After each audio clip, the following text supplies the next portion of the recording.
City, the time here is approaching 25 minutes past 8 o'clock. Please remain seated until the seatbelt sign has been switched off. As a reminder, smoking is prohibited whilst disembarking and throughout the terminal. Now, if you got your mobile phone handy, you're free to switch off flight mode. Those customers leaving us here in Sydney, your luggage will be available at a carousel on the ground floor, and that carousel number is 1. Entering to the international terminal, go straight to gate 15. That's where the transfer bus that takes you over to the international terminal.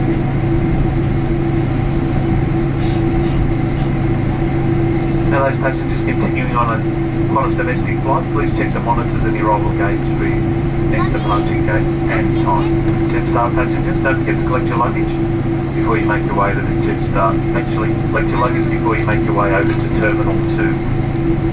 So Jetstar passengers depart from Terminal 2, so once again don't forget to collect your luggage. There's an undercover walkway located on the ground floor. Please be careful on opening the lockers as your personal items may fall out. And once again, please remain seated until the captain's service seatbelt sign off, then you're free to disembark. On behalf of our Captain Dick and the rest of the crew, I'd like to thank everyone, including our One World customers, for choosing to fly Qantas. Hope you've enjoyed the flight. Look forward to seeing you again and have a great Christmas. Thanks very much.